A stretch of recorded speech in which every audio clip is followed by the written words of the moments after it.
Good afternoon, everyone.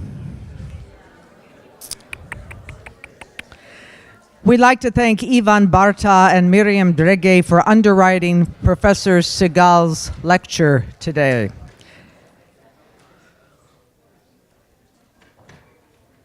Raz Segal earned his Ph.D. in history at the Strassler Center for Holocaust and Genocide Studies at Clark University.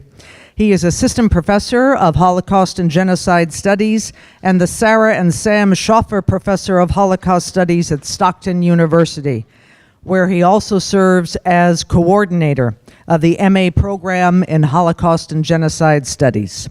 Dr. Segal focuses on the Holocaust as an integral part of a very complicated process: the collapse of empire, the struggle for survival of new nation states, and the destructive policies that struggle encouraged.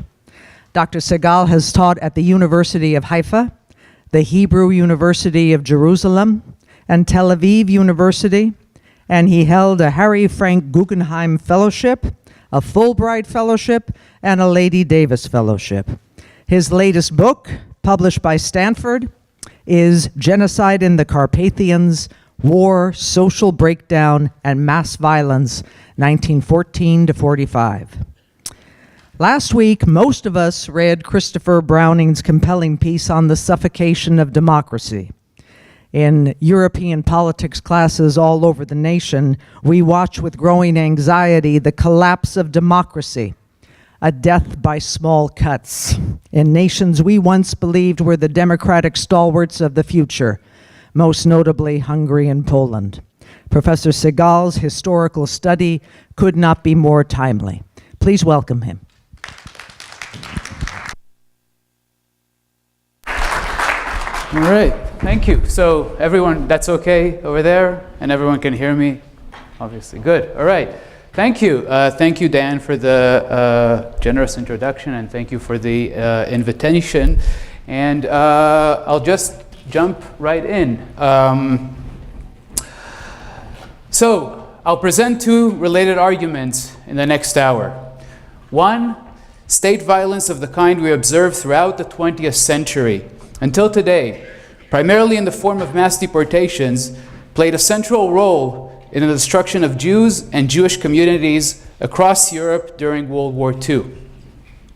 In Hungary, Romania, Bulgaria, Italy, France, and Croatia, with almost 2 million Jews in these states before the war, the vision of the state, together with the dynamics of the war, decided what would happen to Jews and other groups viewed by the state authorities as disloyal, dangerous, foreign, and otherwise unwanted. In some cases and times, these state visions proved compatible with Nazi designs and policies about Jews and other groups or issues. In other cases and times, less so or not at all, which prompted friction with German authorities and opportunities for survival of Jews. Furthermore, state violence hardly ended in 1945, but continued as part of the violent processes of wartime state and nation building in Europe and across the world, at least until 1948, with the violent partitions of the disintegrating British Empire in India and Palestine in 1947-48 as key examples. Broad contextualization of the sort suggested here should seem obvious from the standpoint of serious scholarship, certainly in history. Among my many sins, I'm a historian, so that's my prime perspective. But not in our world, where we continue to view Nazism as unique, unprecedented, or evil, or any other word that effectively decontextualizes this history. And not in our world, where we continue to use the term Holocaust, that even apart from its religious and sacrificial meaning, effectively detaches the complex set of events and processes of anti-Jewish persecution, mass violence, mass murder, and cultural destruction and erasure from related events and processes of persecution, mass violence, mass murder, and culture destruction and erasure of other groups in the same places and times and carried out by the same state authorities and perpetrators.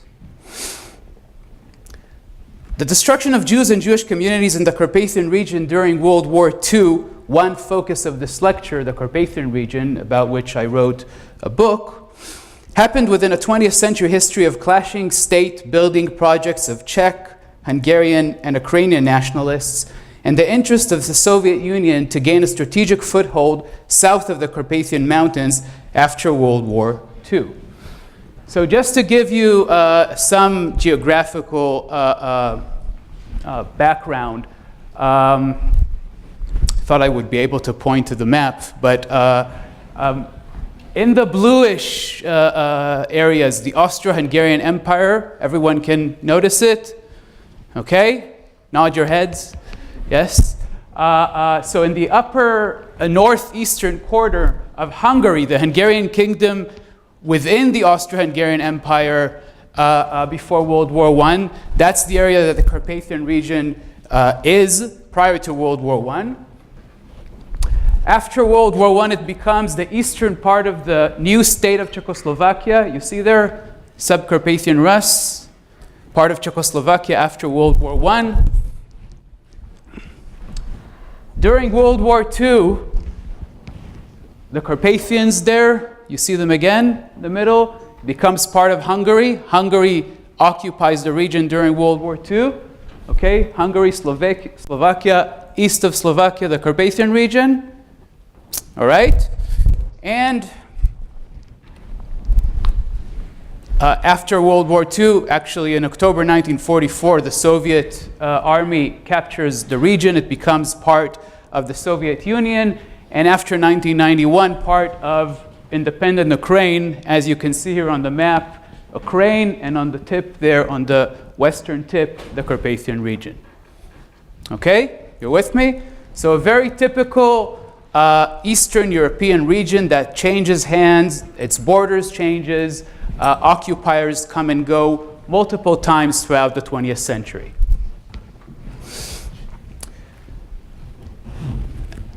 So now you can understand through these maps what I meant by Czech, Hungarian, and Ukrainian nationalists and the interest of the Soviet Union to gain a strategic foothold south of the Carpathian Mountains after World War II. The result of this history, this 20th century history, was the destruction not just of the Jewish communities in the region, which consisted of a bit more than 100,000 Jews before World War II, but of its social fabric as a whole. In the process, almost the entire local German-speaking population, around 15,000 people before World War II, fled or suffered internment and mass deportations. Tens of thousands of ethnic Hungarians, about 120,000 people, met the same fate.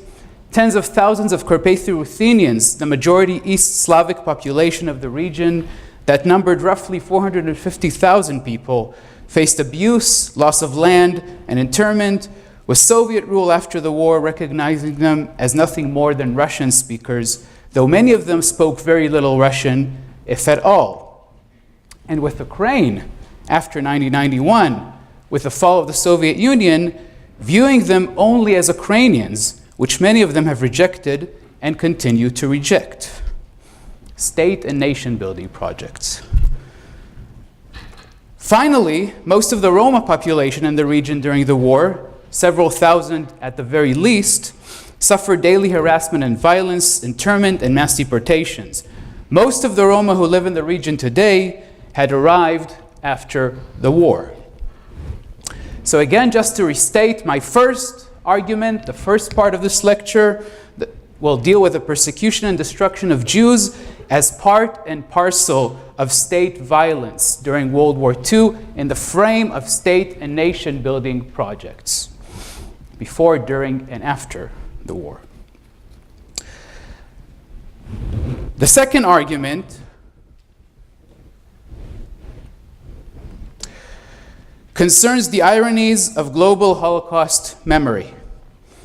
We continue to use the word Holocaust within a global Holocaust memory culture that operates through state institutions, such as Yad Vashem in Israel, the United States Holocaust Memorial Museum, the USHMM in the US, or international institutes consisting of state representatives, such as the International Holocaust Remembrance Alliance, IRA, a high-level international organization that deals with Holocaust memory and education. Founded in 1998, it includes today 31 member states, primarily from Europe, but also including Israel, the US, and Argentina. By their nature, and this is a crucial point, state institutions blur state violence. States don't tend to like to admit state violence. Hence, the idea of Nazism as evil and the Holocaust as unique, well beyond any conventional state violence, became the defining element of global Holocaust memory. Even though, as historian Tom Lawson has stressed, this idea of the uniqueness of the Holocaust originated with survivors immediately after World War II, at a time when it seemed highly unlikely that a global memory culture of this kind, tied to state power rather than to powerless survivors, would ever emerge.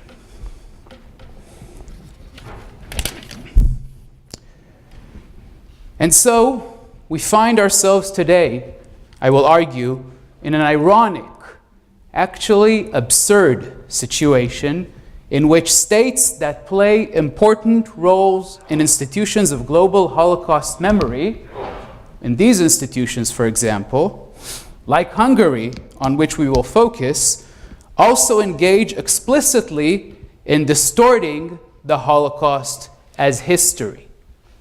So we have a very strange situation that we'll try to unpack of distortion of the Holocaust as history, but for the first time within the framework of global Holocaust memory. And they do so, these states, like Hungary, by blurring, indeed blurring, state violence, Hungarian state violence in this case, while reproducing discourses and policies aimed at the same kind of nation and state building projects that produced violence during World War II, also against Jews. So the two arguments, the destruction of Jews within the framework of state violence, and then the ironies that we face today of global Holocaust memories that blurs that state violence, which I argue was crucial and which is crucial to understand the Holocaust. This lecture, therefore, forefronts the agency of state authorities in designing and perpetrating mass violence during World War II, not as collaborators of the Nazis, more or less willing collaborators, but as people operating according to nationalist visions that predated Nazism, and in fact rendered Nazism and Nazi violence imaginable. Not the other way around. It would be worthwhile to return to this point later on in our discussions. State violence that makes Nazism and Nazi violence imaginable. Furthermore, the term collaboration figures among other key concepts in Holocaust scholarship that blur the agency of state authorities in mass violence against Jews and others during World War II. But whereas collaboration assigns agency primarily to the Nazis, and that's its way of blurring state violence, bystanders, a concept I will discuss at length this afternoon, assigns agency, or in the negative, passivity, to individuals. Indeed, eminent Holocaust scholar Yehuda Bauer, one of the founding figures of the IRA and its current honorary chairman, concluded a speech in the German parliament in 1998, the year when IRA was founded, with the idea that Holocaust memory requires adding to the 10 commandments, and I quote from him, 3 additional ones. You, your children, and your children's children shall never become perpetrators. you, your children, and your children's children shall never ever allow yourselves to become victims. And you, your children, and your children's children shall never, never be passive onlookers. He emphasized in the text, in the written text, never. The second never is highlighted. Infusing Holocaust memory with religious zeal, Yehuda Bauer, here really almost as a Moses, when you think about it, inscribed its dictums, the dictums of Holocaust memory, as concerning only individuals, their responsibilities, their agency, their failures, with bystanders arguably as the most severe of failures. One which should never, never happen. This dehistoricized, static, and moralistic lesson of the Holocaust, which has since become a focal point of Holocaust research as well as Holocaust education, paradoxically hinders our ability to work towards it because it elides from our view the key role of the state in shaping and manipulating social relations in conditions of state violence.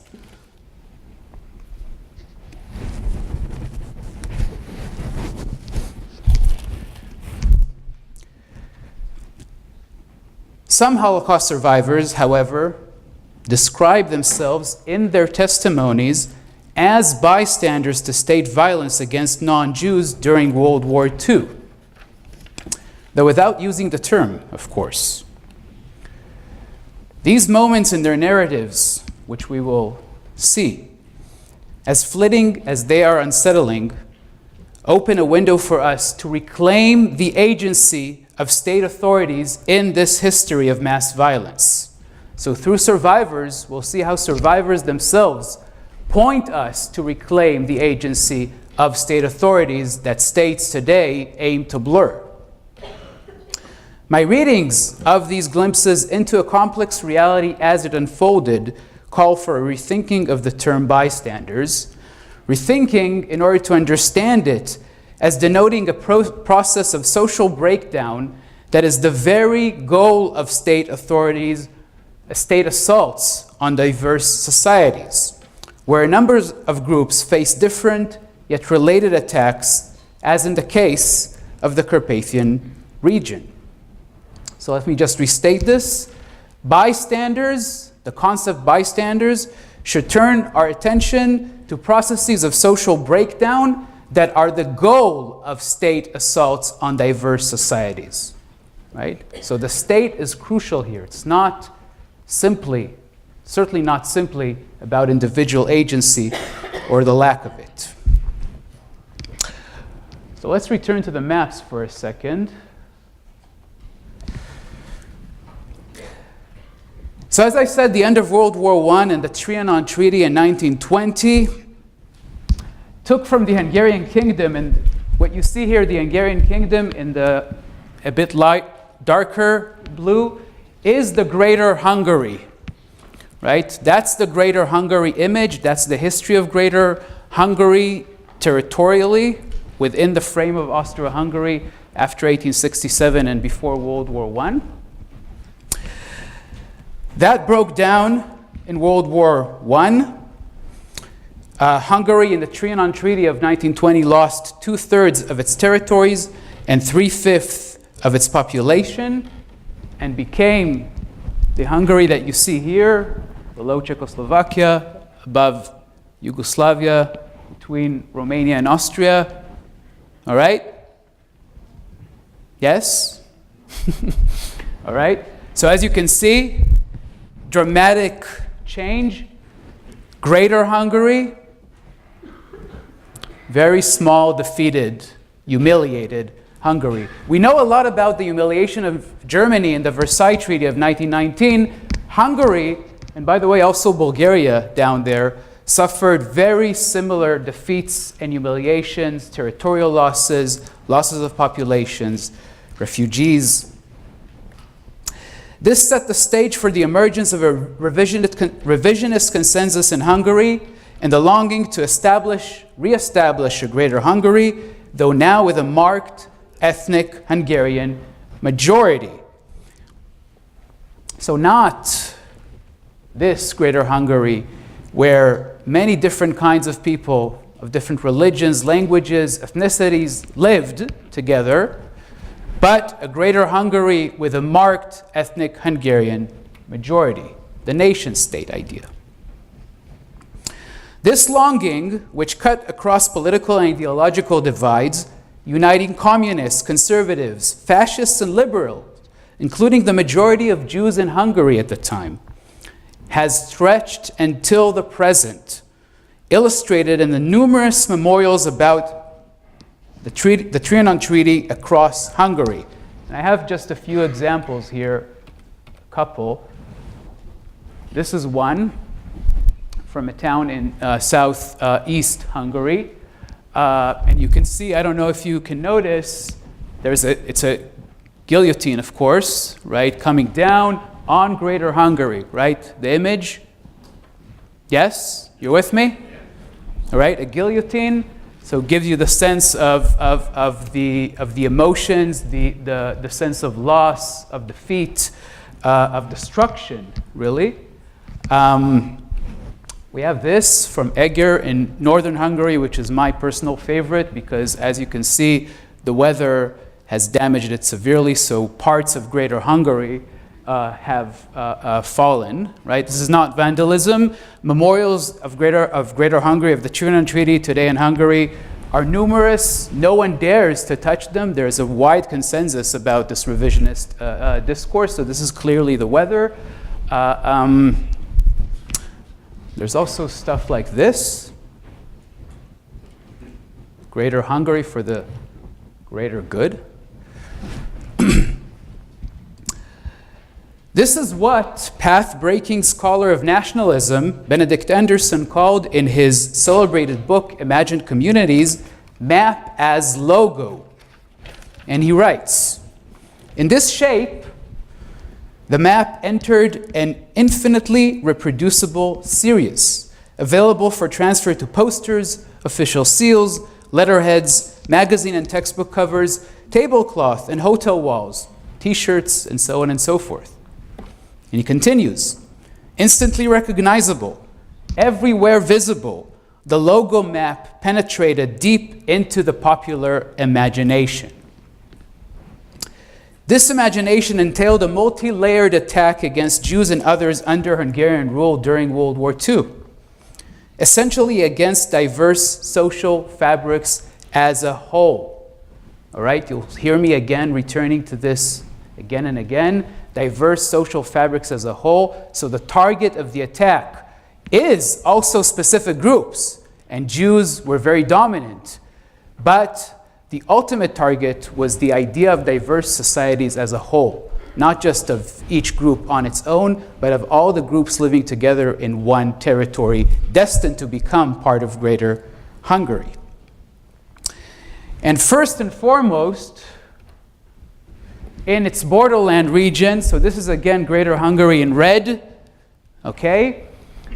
In the shaded area, that's the Hungary after World War I, and all the regions, the border regions around it, were the regions that Hungary had lost after World War I, which were very multi-ethnic, multi-religious, multilingual.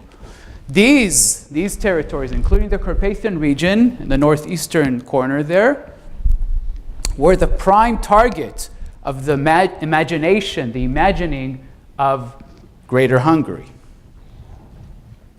And these were the region that Hungary, part of them, had occupied during World War II, and actually even before, as it joined Nazi Germany in destroying Czechoslovakia at the end of 1938 and early 1939, and then as it took northern Transylvania in the east in August 1940 from Romania, and then the Yugoslav territories that it occupied when it joined Nazi Germany and its allies in destroying Yugoslavia in April 1941. While Hungary perceived non-Hungarian populations in the borderlands of the Hungarian kingdom before World War I as backward and tried to assimilate them aggressively, from 1938 onwards, as the Hungarian army occupied these regions, the authorities turned increasingly more to mass violence in order to shape these societies into integral parts of a Hungarian-dominated state. Therefore, anti-Jewish policies unfolded as part of the broader campaigns to remove large numbers of people deemed foreign and essentially disloyal and dangerous to the ethno-nation state. Jews, Roma, Romanians, Serbs, and Carpatho-Ruthenians, primarily, with the aim of destroying, again, borderland societies as a whole.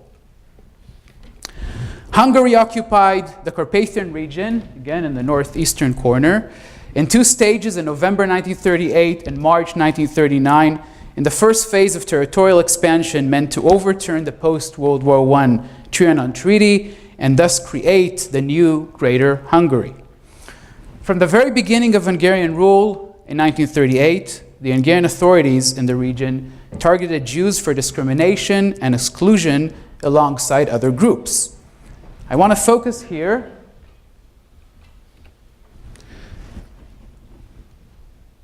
on one example of this sort of attack in the Carpathian region in summer 1941. You'll excuse me for a second, I'll take a sip of water.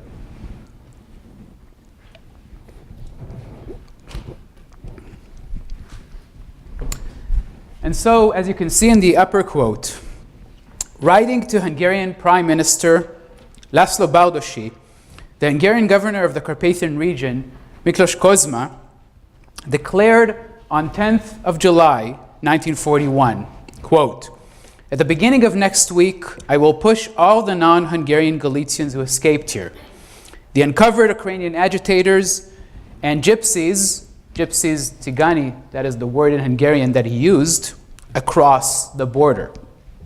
End of quote. The first group that Kozma lists depicts Jews as quintessential foreigners, a reference most likely to the large-scale immigration of Jews from Galicia to the Carpathian regions throughout the 19th century and the early 20th century.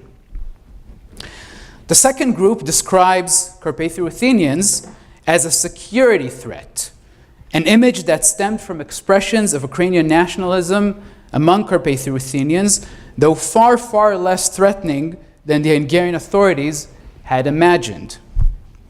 Finally, only Roma appear on the list with no need for explanation. Foreign, dangerous, and unwanted in no uncertain terms. The mass deportations that took place in July and August 1941 engulfed around 20,000 Jews. I want to remind you, this is a completely Hungarian project. The Nazis, the Germans are not yet in Hungary. It'll take almost 3 more years until they invade Hungary. We'll get to that. This is a completely Hungarian project. So the mass deportations engulfed around 20,000 Jews, about 20% of the Jewish population of the region at the time, and an unknown number of Roma, including many Jews who held documents proving their Hungarian citizenship and who were therefore not at all, quote, non-Hungarian Galicians. This kind of wording, therefore, non-Hungarian Galicians, reflects how the authorities viewed Jews in the region rather than the actual scope of the deportations, which resulted, furthermore, in the destruction of several Jewish communities completely already in summer 1941. Again, no German involvement whatsoever.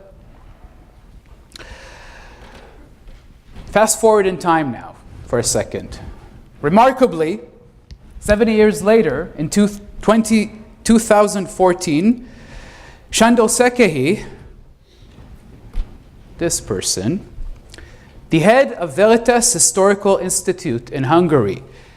This institute, which with this name, Veritas, Truth, was established in 2013 with the goal of constructing a revisionist, therefore a distorted account of modern Hungarian history. and they called it Veritas. So Sándor Székely referred to the mass deportations of Jews in Roma in the summer of 1941 precisely as Kozma, the Hungarian governor of the region in 1941, had at the time.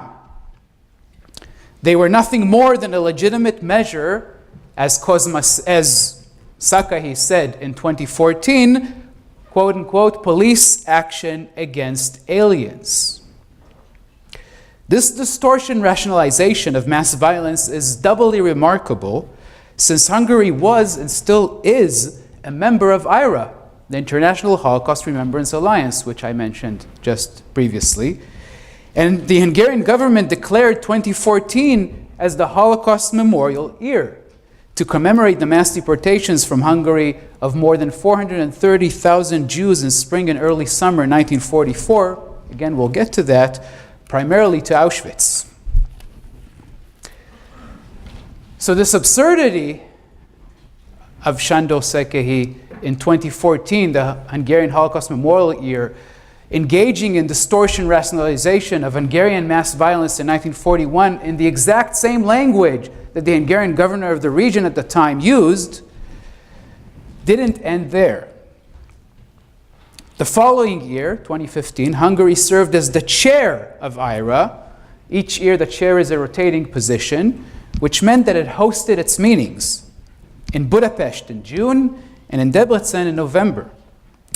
At the very same time, in 2015, Roma faced concerted discrimination and persecution in Miskolc, the third largest city in Hungary, as local authorities pressed forward with a campaign ongoing since 2012, fully supported by the government, of depicting the area where Roma lived in the city as a hotbed of criminality, intimidating Roma families, evicting Roma, and trying to expel Roma beyond city boundaries.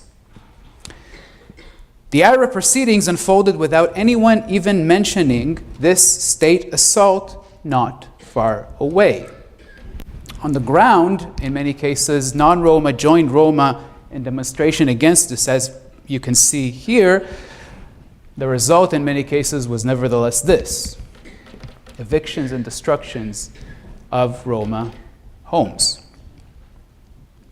Thus, the Central Institute of Global Holocaust Memory, the IRA, seems not to have followed one of the core lessons at the heart of this memory culture, the view of the other as an integral part of society and the protection of the other.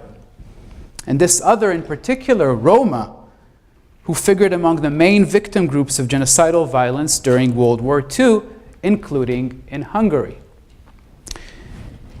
It's important to mention that Roma particularly, and the plight of Roma across Europe today, call into question our world of global Holocaust memory, because their plight, not only in Eastern Europe, but actually more so in Western Europe, includes racism, systematic discrimination by state authorities, harassment and daily violence, including murder, constant evictions from their homes, expulsions, and forced removal of children by state authorities, which, by the way, falls within Article 2 of the Genocide Convention of 1948 as an act of genocide. All of these things Roma today face across Europe, not only in Eastern Europe, in Hungary, but actually in Italy, in France, and this challenges, this by itself should open our eyes to the problems with our world of global Holocaust memory.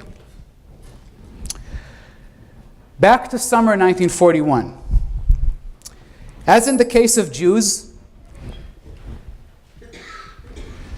uncovered Ukrainian agitators easily applied to far more Carpatho-Ruthenians than to those who actually engaged in anti-Hungarian activities in the region. When, for example, 33 Carpatho-Ruthenians stood trial in a military court in the region in July 1942, accused of disloyalty to the state because of their alleged activity in a Ukrainian nationalist organization, the court concluded without any evidence that the organization, this Ukrainian nationalist organization, had, quote, gained a special impetus among the secondary school youth of Carpatho-Ruthenian ethnicity who joined the organization in mass, but without any evidence.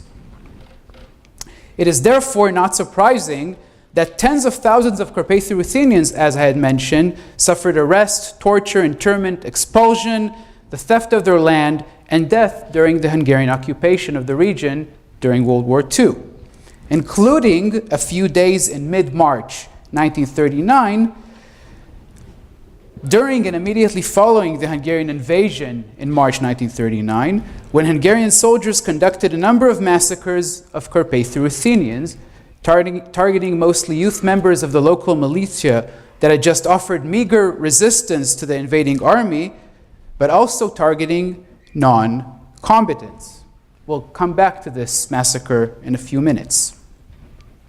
This kind of violence, small-scale massacres, which stemmed from imagined or real, though certainly exaggerated security threats, occurred again when Hungarian soldiers took northern Transylvania from Romania in August 1940, notably in the massacres of Romanians in Ip and Trisnea. Again, we'll come back to these in a second. And again, this form of violence, small-scale massacres, became particularly extreme in the territories that Hungary occupied from Yugoslavia in April 1941, where according to a Hungarian government decree at the end of April 1941, quote, Serbs, Bosnians, Montenegrins, Gypsies or Jews who did not themselves or their parents have citizenship within the territory of Greater Hungary before 31st of October 1918, end of quote, all these groups were now ordered to leave the state within 3 months. Again, without considering whether one held citizenship papers or not, the Hungarian authorities proceeded with an assault on the area, mostly against Serbs and Jews, that included mass killings, mass deportations, arrest, and torture, and that culminated in January 1942 in the massacres in the city of Novi Sad. Within several months, the Hungarian state murdered several thousand Serbs, several hundred Jews, and expelled another 30,000 Serbs to German-occupied Serbia, despite strong protests by the German authorities. So we're talking about Novi Sad here. You can see on the lower end of the map, right? That's where a massacre occurred in January 1942, mostly against Serbs, but also against Jews in the city, and then the deportations of 30,000 Serbs across the border into what was, during World War II, German-occupied Serbia. Nazi Germany's interests and visions, the Germans, as I just said, protested these deportations of 30,000 Serbs into their territories. Nazi Germany's interests and visions collided with Hungarian policies elsewhere as well, accounting also for the termination of the mass deportations in the previous summer, summer 41, from the Carpathian region. So not only actually these deportations of summer 41 were a completely Hungarian project, but the Germans actually had a conflict of interest with the Hungarians concerning these deportations. German authorities on the other side of the Carpathian Mountains, the destination of the deportations, so the deportations from the Carpathian region were across the Carpathian Mountains into Galicia, into East Galicia. In those areas, the Germans had just begun to engage in systematic mass murder of Jews there as part of their attack on the Soviet Union that summer, and they objected, therefore, to the prospect of receiving more Jews. This anti-Jewish violence in Hungary unfolded well before the German invasion of Hungary in March 1944 and before the final solution of the Jewish question assumed its European-wide genocidal dimensions in spring of 1942. So this is very important because in summer 41, the Nazis were not yet at the point that they had decided to murder all Jews within their reach. At the time, they were engaged in the mass murder of Soviet Jews, very much within the frame of the German occupation of the Soviet Union, the German invasion of the Soviet Union, and their main goal was to destroy the Soviet state. Soviet Jews were perceived as part and parcel of the Soviet state, and therefore, the last thing they wanted was more Jews in the area. Okay? Violence against Jews thus took place within a system of mass violence in wartime Hungary, in which the state strove to take advantage of the possibilities of warfare and its changing alliance with Nazi Germany to eliminate existing social fabrics.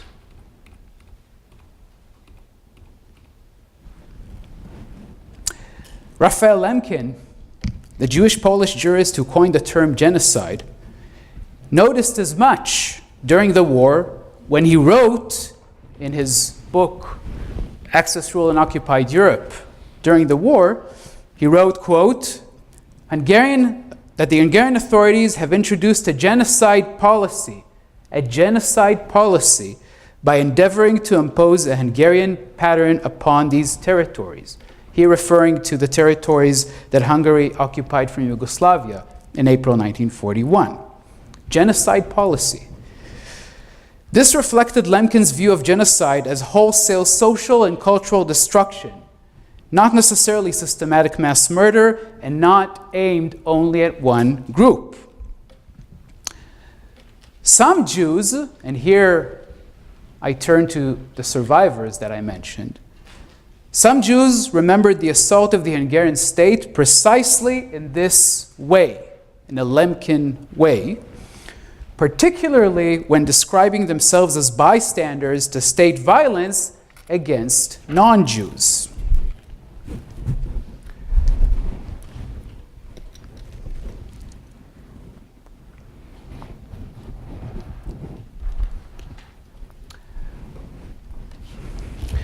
Indeed, Jews in the Carpathian region witnessed the massacres of Carpatho-Ruthenians that I mentioned in March 1939 by Hungarian soldiers. A few quick examples, and then we'll turn to some of the main accounts that I want to read with you. Rabbi Yoshua Greenwald from a small town in the eastern part of the region, Hust, wrote shortly after the war that, quote, Hungarian soldiers killed numerous Carpatho-Ruthenians. In her memoir, written 40 years later, Raz Segal described bodies of Carpatho-Ruthenian combatants which she saw floating in the river that ran through her small town, Wielkie Komiet. And Aaron Roth from Wielkie Bieczkiw related in his Shoah Foundation testimony from 1997 the incarceration of local militiamen in a school in the town where, quoting him, every night for several days they would take some of them out and kill them in the forest. Some survivors offer in their accounts more than just a description. Eva Shlomowitz, for instance, in her Shoah Foundation testimony from 1996, stated that in Zarychia, where she lived, quote, they killed them. The Hungarians killed these young boys, referring to the militiamen, a lot of them.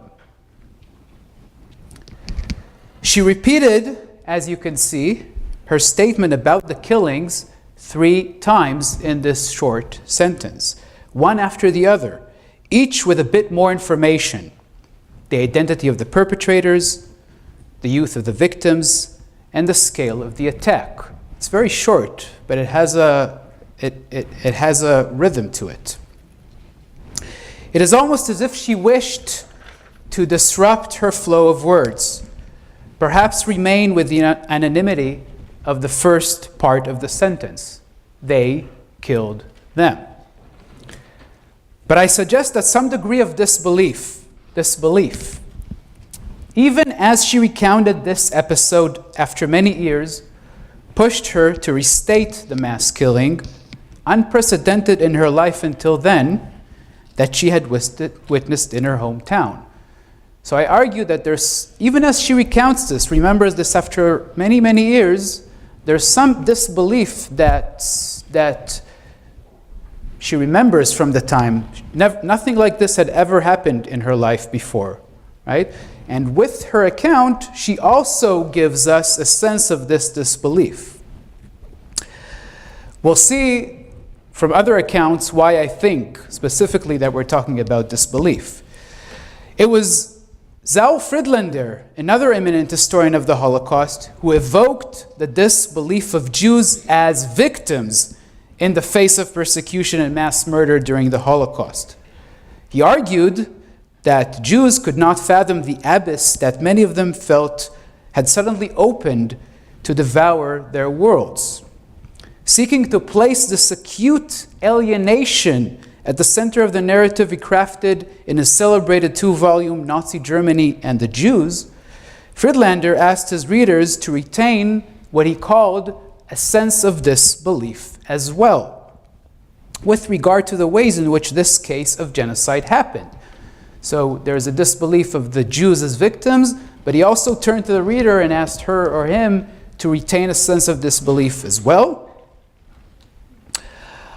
That is, he explained, to mistrust any explanation in order to remain on the pre-knowledge level of experience where, to quote Friedlander, disbelief is a quasi-visceral reaction, one that occurs before knowledge rushes in to smother it.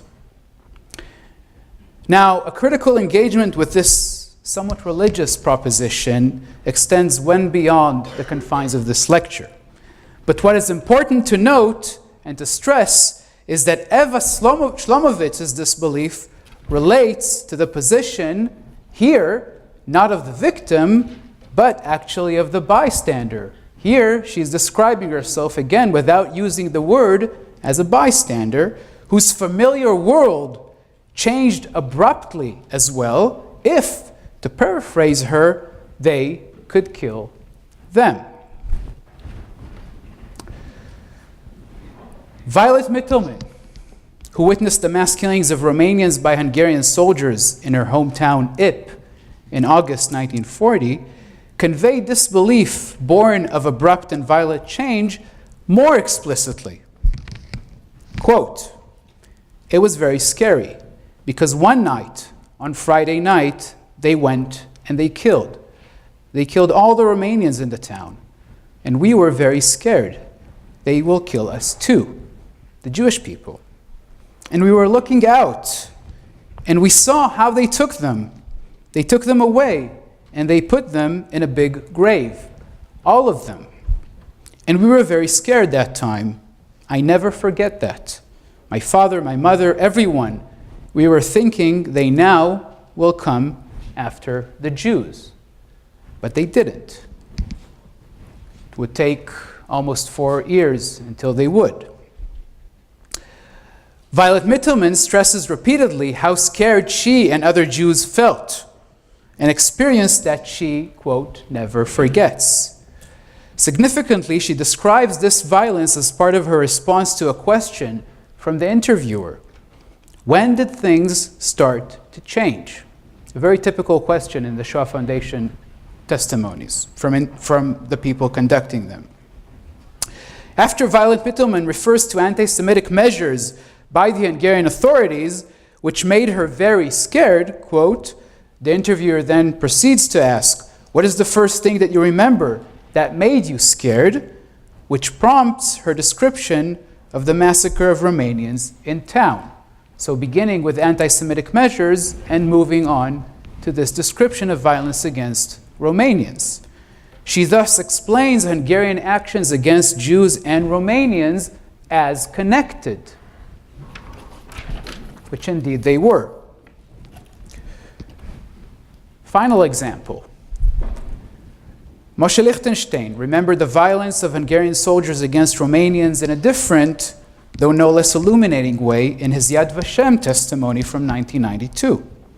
He begins by saying that, quote, Jews at some point rejoiced at the entrance of the Hungarians because the Romanians had become unbearable to Jews, referring to the anti-Jewish atmosphere and persecution in Romania that turned ever more intense and violent in the late 1930s.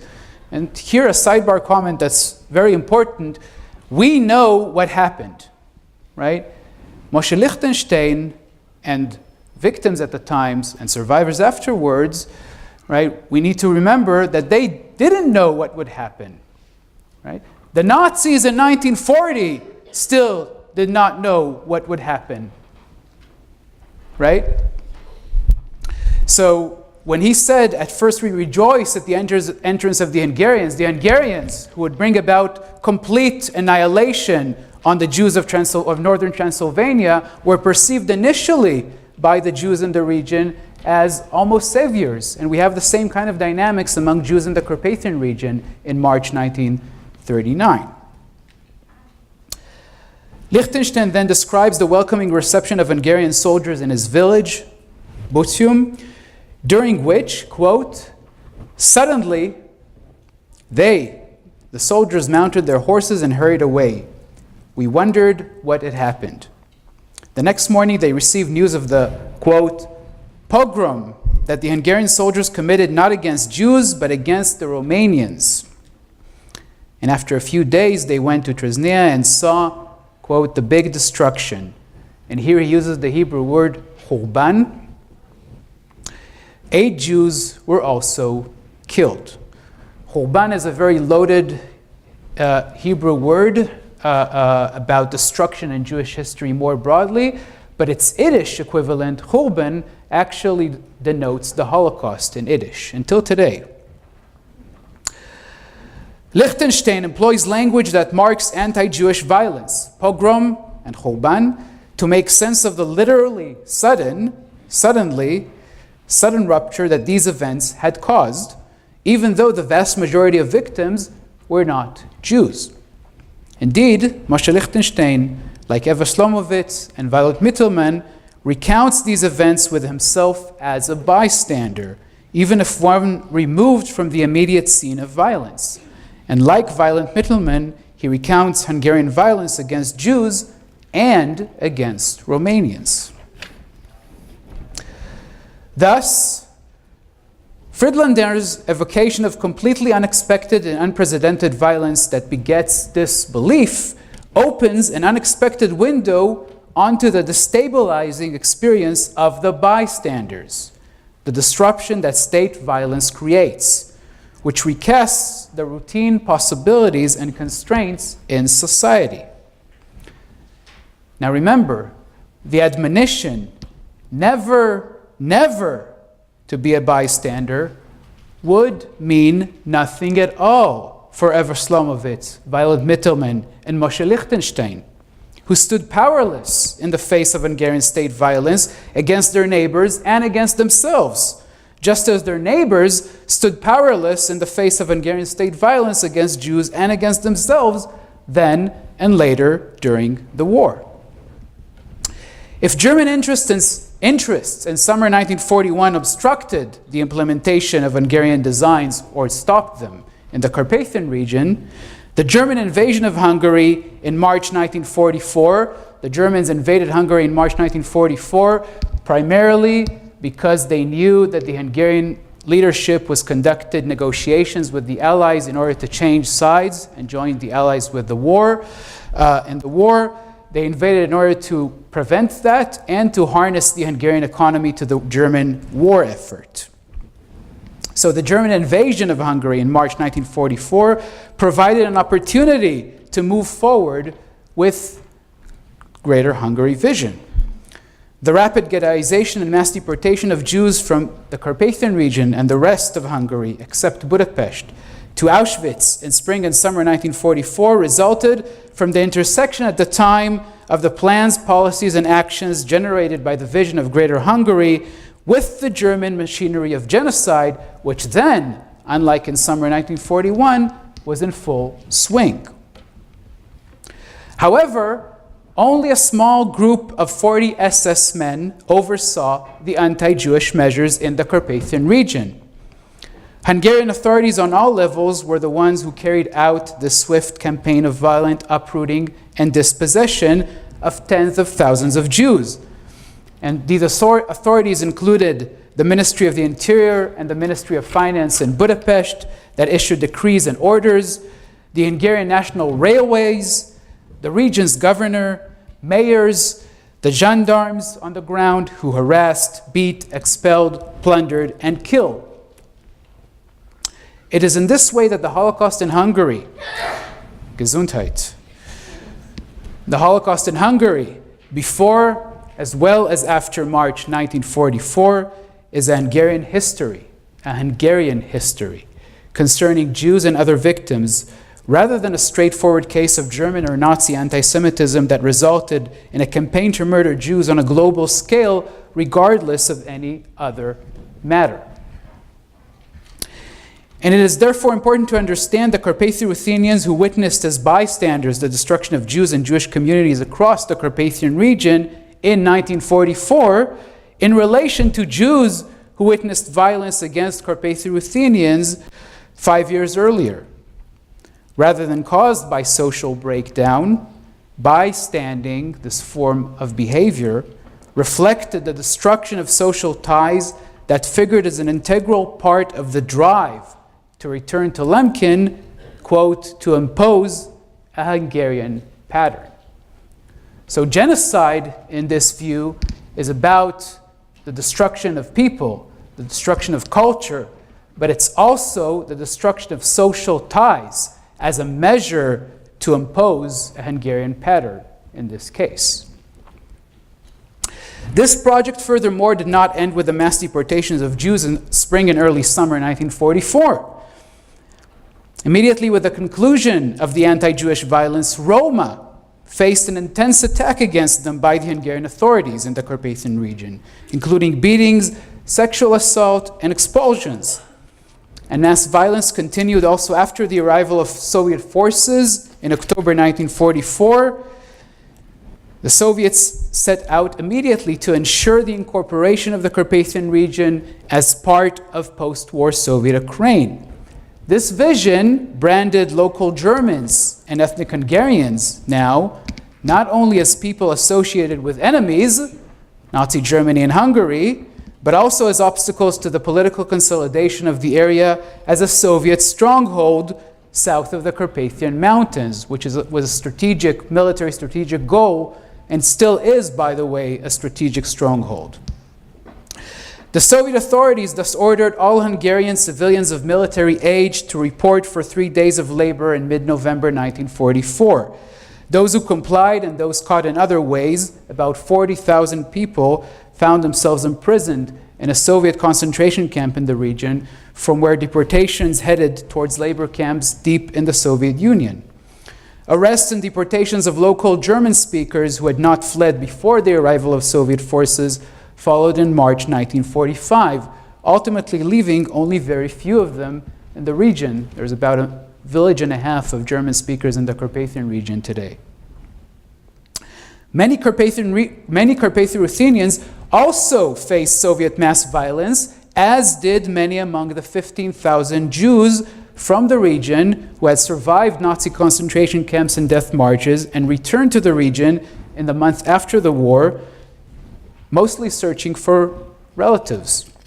Soviet mass violence quickly pushed most of them to leave the region, either before or shortly after June 1945, when the Soviet Union officially annexed the Carpathian region. A period had thus ended. A region meant to form part of an imagined empire, Greater Hungary, now war-torn and ravaged, came under the rule of another very real empire, the Soviet Union. The latter now completed the destruction of the region's society and culture, the diverse society of the Carpathian region, that the Hungarian authorities had effectively begun, and incorporated it into the post-war system of nation-states in the frame of Soviet Ukraine in this case, that, as historian Mark Levine has shown, united long-term political visions of both Axis and Allied powers, West and East, all the significant differences notwithstanding. And we know today that the vision of the nation-state, the idea of the homogeneous ethno-nation-state, indeed united President Wilson in the US, a Roosevelt, a Churchill, a Hitler, and a Stalin, and many other peoples in between who might have disagreed about many, many things and fought each other to death. but agreed on the vision of how the world should look like, how the nation state should look like. But the vision of Greater Hungary had not faded away. And so the last part of this lecture, again, fast forward to today. On the contrary, following the fall of the communist regime in Hungary in the late 80s and early 90s, the vision of Greater Hungary has resurfaced to stand at the heart of the political discourse, with particularly dangerous implications in the case of the Carpathian region. Let's just see the map again. Right, so today, part of independent Ukraine on the border with Hungary. Okay? So there's particularly dangerous implications in the case of the Carpathian region, which, as mentioned, Ukraine and Ukrainian nationalists have always seen as an integral part of the Ukrainian state. And so it came as no surprise that following the Russian invasion of Ukraine in 2014, this fateful year, 2014, Hungarian Prime Minister Viktor Orbán has expressed a number of times his support for autonomy for the 150,000 ethnic Hungarians still living in the Carpathian region. And his government has moved beyond words, including issuing Hungarian passports to 1 million ethnic Hungarians living outside of Hungary, also in the Carpathian region. Significantly, if you can see behind Sándor Székely, there's a large map of Greater Hungary in his office. Can you see it?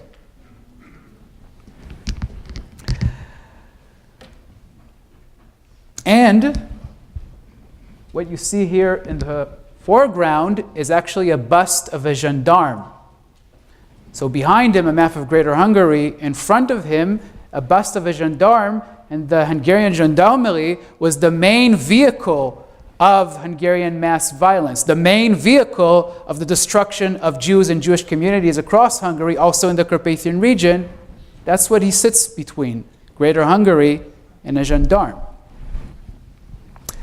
In Hungary today, where Orbán, Hungarian Prime Minister Viktor Orbán, considers Miklos Horthy, Hungary's head of state during World War II, who oversaw the destruction of Jews and Jewish communities across the country, an exceptional statesman, as he recently said, Székely admires the gendarmes who perpetrated the mass violence against Jews, Roma, and others on the ground.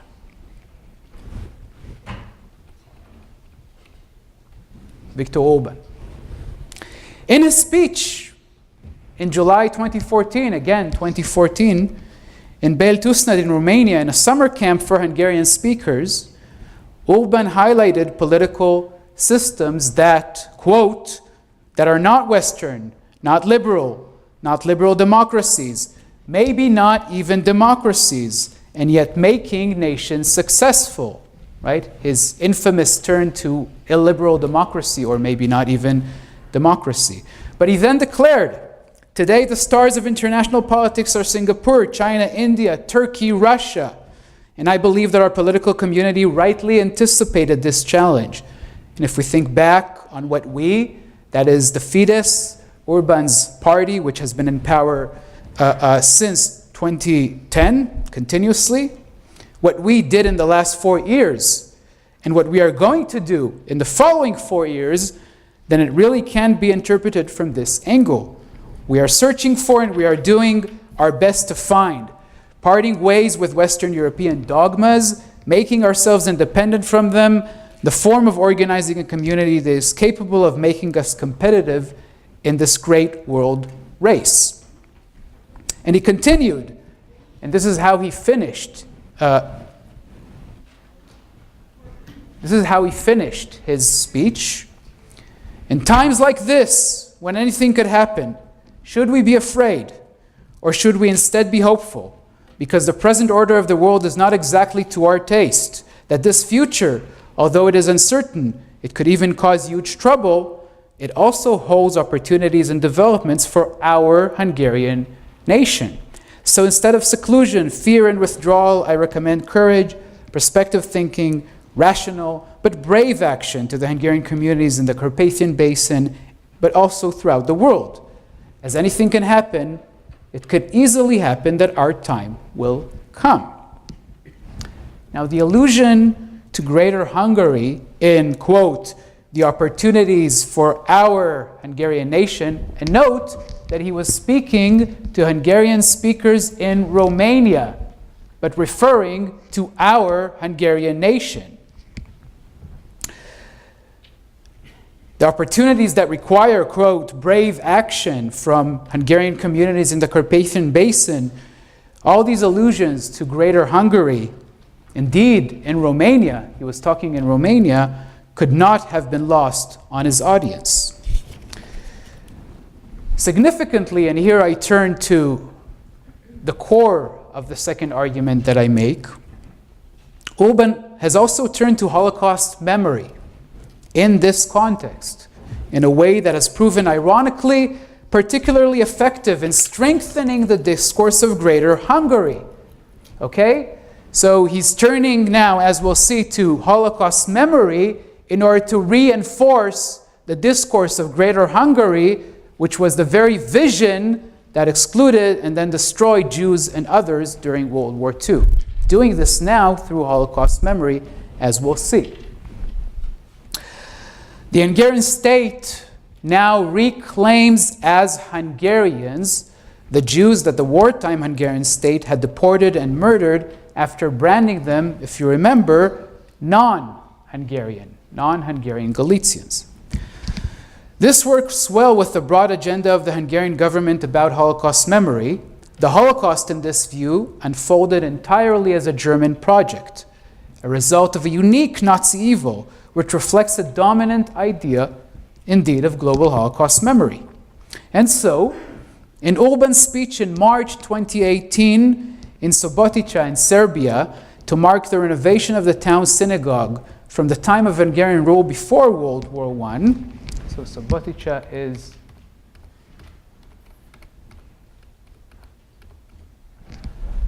right on the, so Bachka, you see, the Yugoslav territories that Hungary occupied. On the border, you see Subotica and Szeged, do you see them?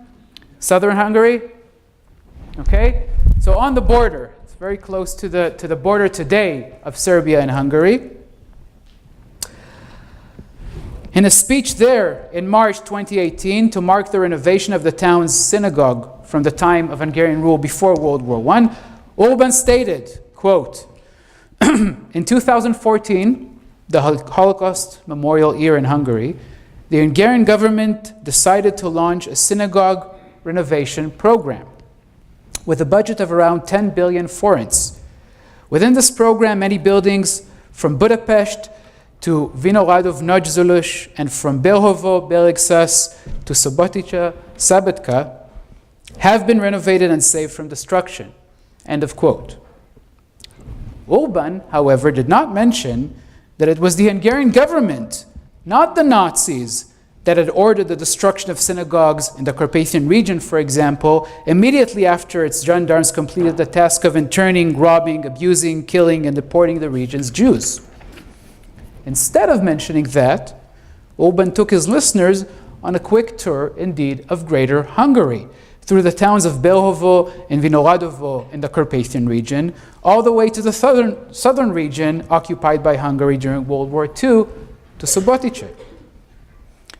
As in the era before World War I, when Hungarian nationalists counted Jews throughout Greater Hungary, primarily in its borderlands, as Hungarians in order to boost the numbers of Hungarians who would otherwise be a minority in Greater Hungary, right? So before World War I, Hungarian nationalists counted Jews as Hungarians, as Hungarian speakers, and that was a way to boost their numbers. Now, Hungarian nationalists again turned to Jews for help, only this time to the Jews that the state had destroyed during World War II. The Jews thus figured in the Hungarian Holocaust memorial year in order to legitimize the very vision that excluded them and then sent them to their death. And their synagogues, which the Hungarian authorities during World War II had used as sites of internment and torture and suffering and pain in the deportation process, now serve to distort the truth about their fate. Ulban used Jews who the wartime Hungarian state had murdered in order to imagine greater Hungary today. He did this, however, in Subotica, very close to the border fence that his government had just finished constructing in 2016.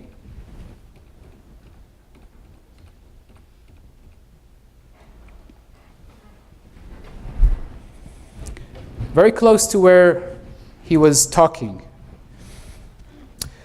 This border fence now stretches for over 100 miles along the border with Serbia in order to keep refugees from the Middle East and North Africa out of the country. The fence thus also renders Greater Hungary literally beyond reach, even as it reinforces its exclusionary and violent nature. Indeed, the fence, predictably, has intensified xenophobic anxieties, which brings us to one more and one last irony and absurdity in this history for this lecture. There are more ironies and absurdities in this story, I assure you, but we can turn to them in the Q&A. So in recent years, Holocaust survivor from Hungary and billionaire George Soros has criticized the nationalist and anti-democratic policies of Hungary and other countries, including against refugees, while supporting organizations that oppose these trends and promote democracy.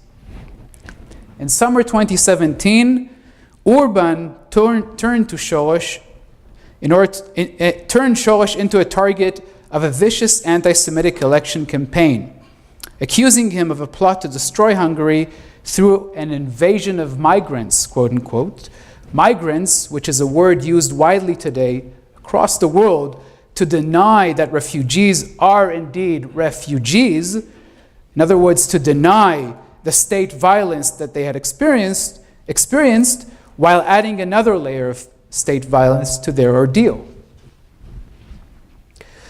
The Fidesz, in summer 2017, ran a campaign with hundreds of posters, such as this one,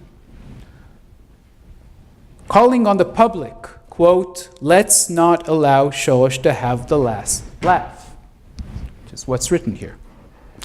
Using a classic anti-Semitic image about Jews' supposed international influence and power and the image of the laughing Jew, which was also a key image that Hitler used many, many times. In a speech in November 1942, for example, he said, quote, "Today, countless Jews who laughed at the time," referring to the early 1920s, "laugh no longer. Those who are still laughing now also will perhaps laugh no longer soon. International Jewry will be recognized in all its demonic peril." It thus came as no surprise that some individuals added anti-Semitic graffiti to the posters, such as "Dirty Jew," which you can see here. The results of the recent elections in Hungary in April 2018 granted Fidesz a landslide victory, proving that many Hungarians react positively to anti-Semitic political propaganda.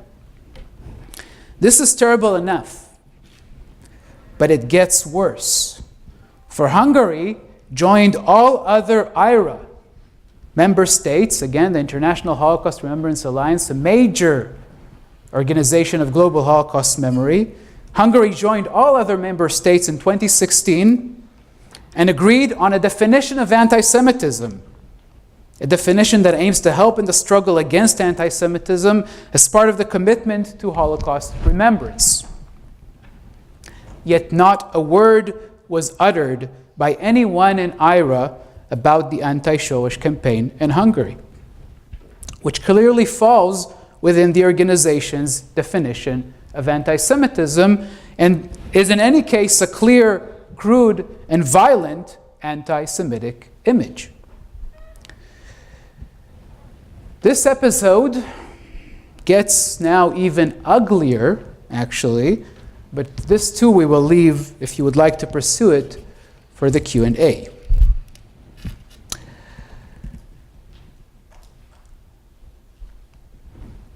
So, IRA, that convened in Hungary in 2015 as Roma were under attack and said not a word about that, now said not a word about a clear and crude and violent anti-Semitic attack in a political campaign in Hungary again. Finally, after all this, in July 2018, Orban visited Israel and was received at Yad Vashem with the regular honor accorded to heads of state at Yad Vashem, pointing to what I call the systematic absurdity of global Holocaust memory as an institutional phenomenon. Indeed, the next head of state after Orban to visit Yad Vashem was Philippine President Rodrigo Duterte, who in 2016 compared himself favorably to Hitler while initiating a mass murder campaign of alleged drug dealers and addicts. The state had killed so far more than 10,000 people. You've heard about this? Both Orban and Duterte planted trees, one exactly next to the other, in Yad Vashem's Grove of Nations. It is in this strange and terrible way that the destruction of Jews and Jewish communities in the Carpathian region during World War II by the Hungarian state is linked to mass murder in the Philippines today. Rather than never again, the distortion of the Holocaust's history and the legitimization of the nation-state vision of Greater Hungary through global Holocaust memory now provide the framework to legitimize state violence in the Philippines as well, and in many other places. How should we move forward as scholars, as educators, as students, as people, in this ironic, absurd, and cruel situation? Or should we move forward at all? Thank you.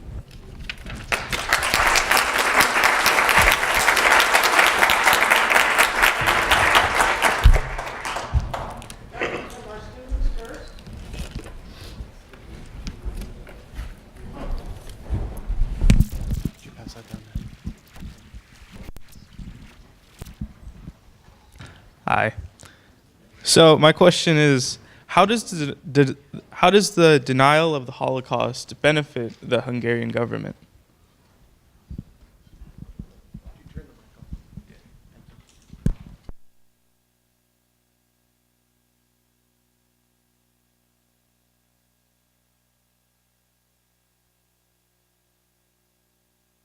What's your name? Joseph. So, good question. It's not about denial, okay? We're not talking here about denial. We're talking about distortion, but distortion that now happens in a very specific way through global Holocaust memory by using a central component, a central element of global Holocaust memory that is the uniqueness of the Holocaust, by referring to the uniqueness of Nazism, the uniqueness of Nazi anti-Semitism, and the uniqueness of the Nazi anti-Semitic attack on Jews.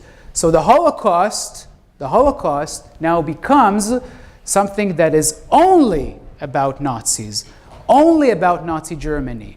And it's completely unrelated to the time in which it happened, that is the middle of the 20th century in Europe, the era of the 20th century, the era of the nation state, the era of state violence before, during, and after World War II.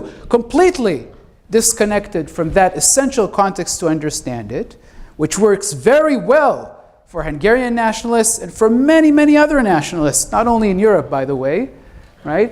Because on that kind of hierarchy, on that kind of scale, right, state violence, and primarily mass deportations, as I stated at the beginning, which we see throughout the 20th century, which is a core element, as we saw in Lemkin, of genocidal violence, actually, of wholesale cultural and social destruction, of whole groups, of whole communities, of whole societies. State violence, maybe it's a problem, but it's not the Holocaust. It's not Nazism, right? And there we get distortion of the Holocaust's history, because we don't treat the Holocaust as Romanian violence, as Hungarian violence, as Bulgarian violence, as French violence. We treat the Holocaust as a unique eruption of Nazi violence.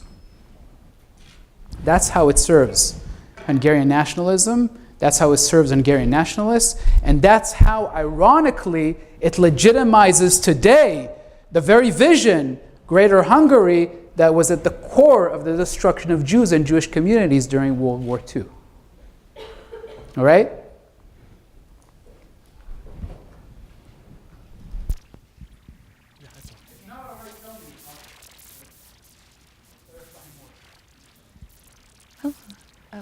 Hello. So I was reading an article for class about the new Holocaust Museum that they're opening up in Hungary, or they're working on. And then I saw that some people were arguing that what Hungary did to the Jews wasn't too bad because they had kicked out other groups during war. So I just kind of wanted to know what your thoughts were on that, and yeah, just like your thoughts on that. This is when you talk. I'm Giselle. Okay. All right. It's okay? All right. So, yeah. So, good question. So we have a number of projects to build new museums for the Holocaust today in Europe. Two major controversies in this context. One, the new museum that's planned about the Warsaw Ghetto, and which might open in 2023. There's a major controversy about that. And then the House of Fate museum in Hungary. The building is already there, but it hasn't opened yet. It might open this year, so the Hungarian government says. But there's a major controversy around this as well. There are other projects. There's a project in Thessaloniki in Greece to open a new Holocaust museum, and there are others. But so you read a piece that argued that what Hungary did to the Jews wasn't that terrible because they expelled and deported other groups as well. So this is, and you wanted to know what I think about this. So here's what I think about this. We have a big problem in how we think about genocide and mass violence in the 20th century, because we think about genocide and mass violence through hierarchies and through zero-sum games. We think about them in comparative perspectives primarily. We have comparative genocide studies, which is really the origins of genocide studies in comparative works of political scientists and sociologists.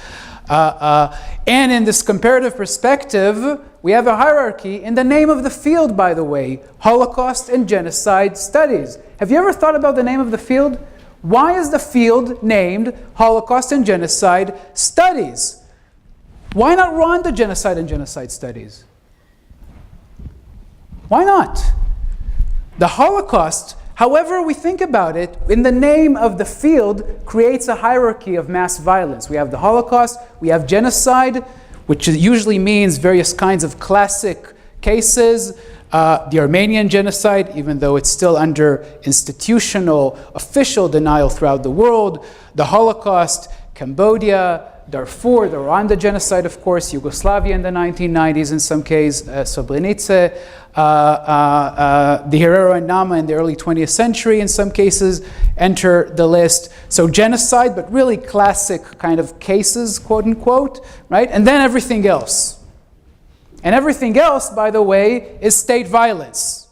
Everything else is down here in this hierarchy. So we think about it comparatively. We think about it in hierarchies, and we think about it in a way in which really blurs for us and how to think about mass violence that reflects this history, that is attacks against different kinds of groups by the same state authorities in the same time in order to realize a vision like Greater Hungary. So I don't know which piece you read. There's a lot of controversy on the House of Fate, but the idea, right, that what Hungary did to the Jews isn't that terrible because it deported other groups as well is a very ridiculous idea, because that's exactly the core of the genocidal violence of the Greater Hungary vision. Right? And again, one that we don't actually notice when we look through the lens of Holocaust and genocide studies as we're used to looking. All right? Hi, I'm Katrina. I don't go to this school, but I'm very interested. You said you've taught in Israel, in Haifa, and I just wanted to know, this is kind of off topic, but what is your view of the Palestinian Authority or it versus Zionism?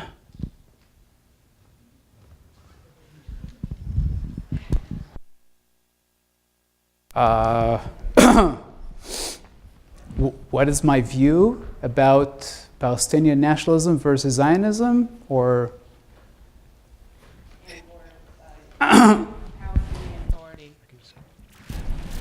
I don't quite see how it's related to what I talked about in the lecture. So, I mean, unless there's a specific question that ties into what I talked about, I think we'll take other questions, and if there's time, maybe we'll return to this. There is a way to connect it to what I talked about, but it's a very roundabout way.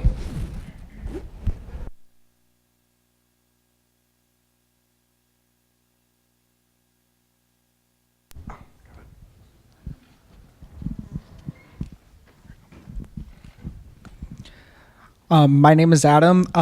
My question is that I've seen that Poland has engaged in kind of distortion as well by denying any Polish action in the Holocaust, saying, like when they're saying that, oh, it wasn't a Polish death camp, it was a Nazi death camp. So I guess my question is Poland engaging in more or less the same actions as Hungary today, or is there something that's unique about Poland? In the Polish case, we also have a situation where Poland today and Polish state authorities depict the Holocaust as a completely German project. Now, just to stress, we should not be saying actually Polish death camps, because they weren't Polish death camps. They were Nazi death camps on German-occupied Poland, right? So that's absolutely true, that insistence by the Polish government and by Poles. But the Poles also engaged, like the Hungarian government today, in depicting the Holocaust as a completely German project. And in the case of Poland, we also have what we might call memory laws. Memory laws, we don't have them only in Poland. We actually have them in Ukraine, well before Poland. And we have them in many other places, actually memory laws that regulate by law what you can say and what you can say, but then you might go to jail or be fined about a state's history. And you're not allowed to say, I mean, it's been criminalized. The law has gone through various stages, and it's kind of took the sting out of it, the debate and the changes in the law in the last year. But it's still considered a civil offense now in Poland to refer to the involvement of the Polish state or organizations of the Polish state, like the Polish government in exile during World War II, or Poles as engaged in the persecution and destruction of Jews and Jewish communities in Poland during World War II. Now, The situation in Poland is a bit different because, of course, Poland was destroyed during World War II by both Nazi Germany and the Soviet Union in September 1939, and then it came under complete German occupation with the invasion of the Soviet Union in the summer of 1941.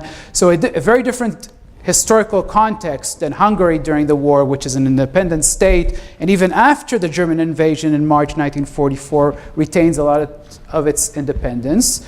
But nevertheless, we have the same kind of mechanism of what was the Holocaust. The Holocaust was a completely German project, unrelated at all to, in this case, Polish state and nation making, right? Completely unrelated. And of course, this blurs a much more complex history that we don't have time, and I don't think that we'll get into here right now, of the relations between Jews and non-Jews in Poland before, during, and also after World War II, to how many non-Jewish Poles rescued Jews during the war, and how many non-Jewish Poles indeed collaborated and assisted the Germans in persecuting and killing Jews during World War II. And in some cases, the same people who rescued Jews for various reasons also murdered Jews. There's very significant scholarship on all of this, and there's a very significant debate. But for our purposes, indeed, we see the same kind of mechanism concerning all the differences in historical context, right? About what was the Holocaust, right? The Holocaust was a German project, and we can engage in global Holocaust memory because it legitimizes our national project, right? Who killed the Jews? The Nazis, and only the Nazis.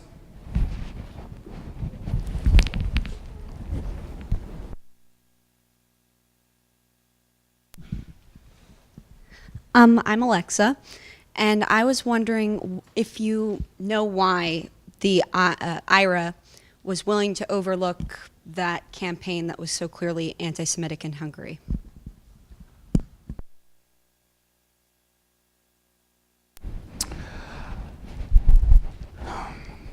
Good question.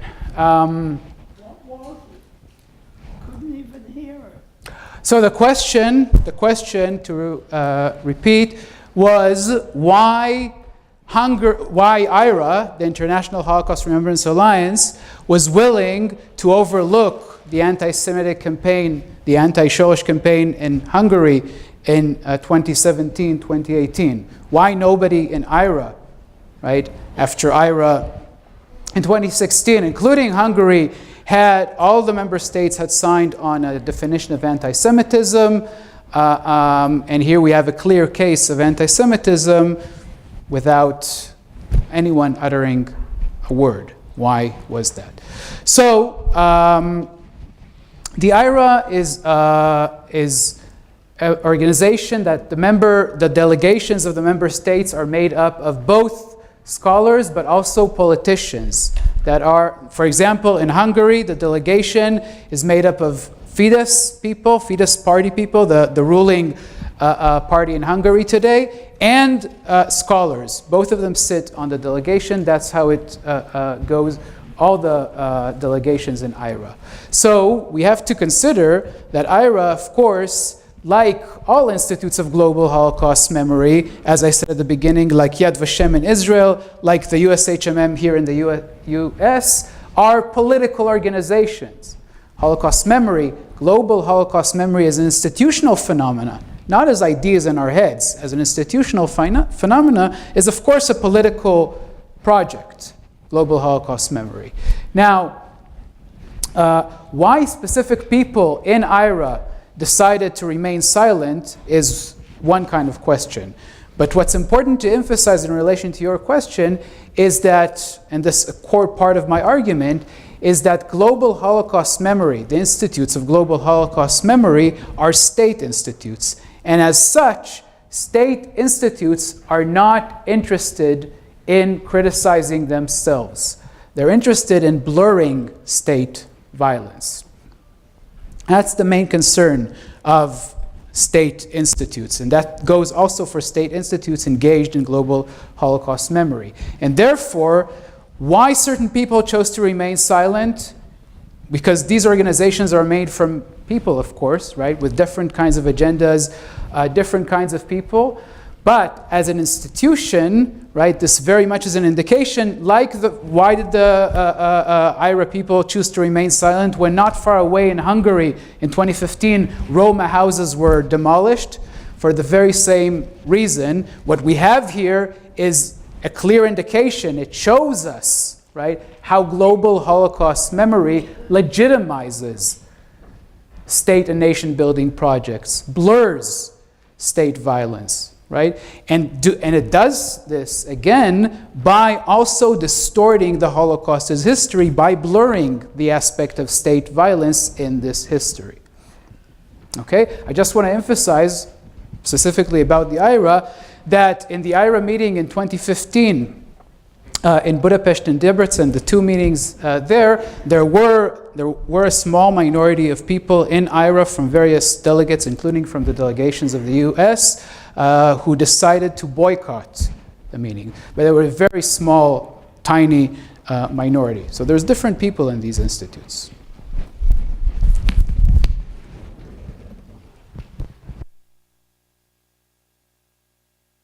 Thank you. My name is Brian. I thought it was interesting that that picture of George Soros was there. In my section, my class, we actually received some articles that talked about him. He's a Hungarian Jewish man, pretty famous. I kind of researched him. I found a 1998 60-minute interview where he proclaimed that he helped Nazis rid Hungary of Jews and helped steal different wealth. I just wanted to hear your take on that. I think that what you meant is that actually you saw a piece that accused Soros of collaborating with the Nazis. No, he self-proclaimed that he did. He said that he did. Soros? Yeah? Yeah, he said that he did. And where? Which? 60-minute interview in 1998. All right, I'm not familiar with this 60-minute interview, but I will say this.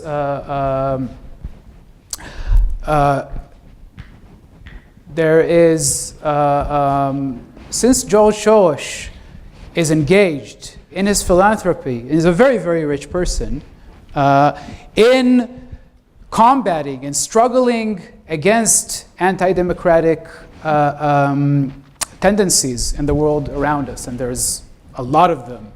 As you said, Diane, we see the breakdown of everything we thought was stable in democracies around the world in the last decade or so. George Soros is struggling against that. He's supporting and promoting democracy. He's supporting organizations and groups that struggle for democracy in places like Hungary, for example, where it's becoming very, very difficult to struggle against authoritarian and violent nationalism. And therefore, he's under various kinds of attacks, including accusations that he collaborated with the Nazis during World War II that I find, I have to say, ludicrous, and including accusations like this, which are clearly anti-Semitic, right? That he's out to destroy Hungary, basically. Why? By promoting the people who are most defenseless in our world today. Anyone knows, by the way, how many refugees there are in the world today? 85 million. How many? 85 million. Almost. I mean, you're a bit exaggerated, but we have a bit over 70 million refugees and displaced people in the world around us today. More than 70 million. Right? This itself, by the way, also, as I said about Roma in Europe today, should open our eyes to the state system in which we live, where there are 70 million people rejected by this state system. George Soros, part of what he does is tries to support these people. In response, he's depicted as someone who tries to destroy Hungary, and not only Hungary. He's a person that's under attack in other places as well, in Poland, in other places. So I don't find these kinds of accusations convincing. I actually find them ludicrous, as I said. And I think that we should focus, rather than on these kinds of ideas, on what this means in the world around us today.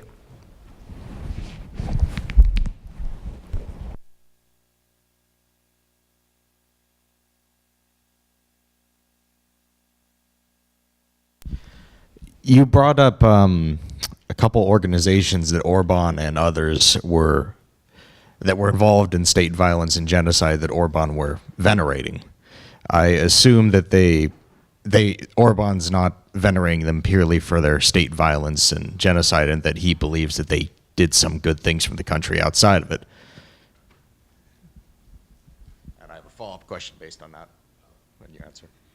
Could you just which organizations are you referring to? And if I understand your questions, that he's supporting organizations not because of mass violence that they perpetrated, but he also thinks that they contributed in some way to this. So can you just say which organizations? One person had a bust of? Yes. Yes. About this. So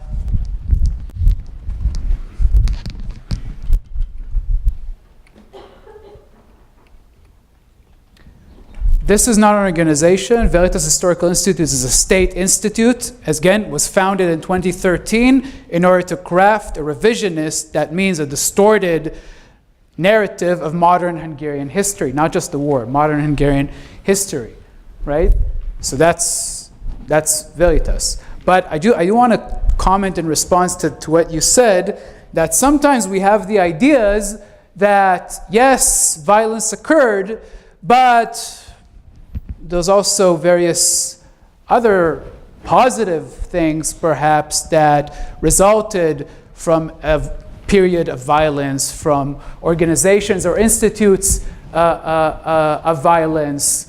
We call this, I'm just referring to what you said, we call this progress in the world in which we live, progress, right? Yes, terrible things happened. This is also, by the way, how we think about the Holocaust in this history, as kind of an eruption, right, in the 20th century that destabilizes our idea about progress. But then we, the good guys, defeated them, the bad guys, the Nazis, and now we can move on with progress. Well, not really.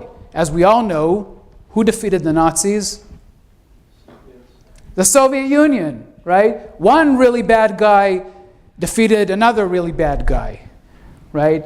And if we think about the world around us today, 70 million refugees and displaced people, zero progress, right?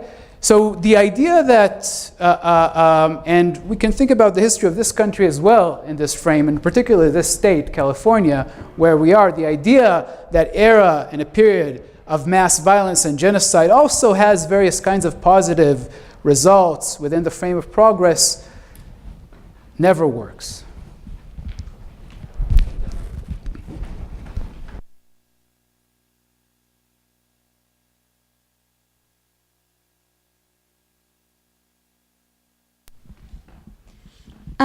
I was just wondering if you think that because the states are taking on so much of the responsibility to acknowledge the Holocaust, that there are people who are kind of being let off the hook for learning it themselves, which allows the states to distort the truth. So you mean the role of states in organizations of global Holocaust memory, which then people like us feel that they don't need to actually learn the history. No, I mean, a couple of things. One, a major idea of global Holocaust memory is actually Holocaust education, is that we'll learn this, and then there are various dictums, as I said, for example, never again, never be a bystander, these kinds of things. So they're meant to offer us lessons about our world and and our lives. So there isn't designed to be this kind of disconnect, right, between the state and what the people are supposed to learn. But it's a good question because, I don't know if you're aware of it, we had very recently, the last couple of years, we had a big claims conference survey in the US, here in the US among millennials. Have you heard about this? About what millennials know about the Holocaust, right? The results are, to put it very briefly, absolutely nothing. Nothing at all. Many of them have never heard about Auschwitz, for example, even, could not name any Nazi concentration camps. No details, nothing at all. Now, we had a similar survey conducted just recently in Canada with not as bad as results, but pretty similar. We had another systematic study done on the extent of Holocaust knowledge, you might call it, in Britain today. And there we have similar results, nothing at all. And we have some anecdotal evidence, not systematic, not as a result of these kinds of studies, about Israel. And from this anecdotal evidence, we also know that Israelis actually know nothing at all about the Holocaust as well. Now, this is very interesting.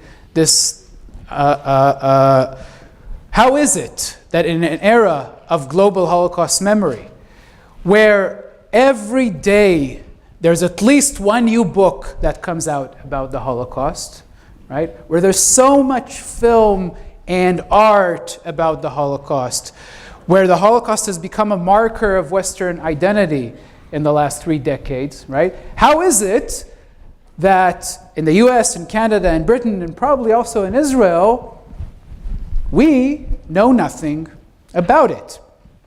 This is another paradox and irony to think about. The whole system of thinking about Holocaust and genocide studies as a hierarchy, where the Holocaust is unique well beyond any conventional state violence. That is, the Holocaust is not related to our world, to the world around us, right? We, people who study and teach the Holocaust, have actually done a very good job in the last 20, 30 years to tell everyone that the Holocaust actually can teach us nothing because it's so unique, it's so exceptional, it's so outside the framework of state violence in the 20th century that's not related to our world at all. So why study it? Why learn about it, actually? Right? And here we are. In 2019, we don't know anything about it.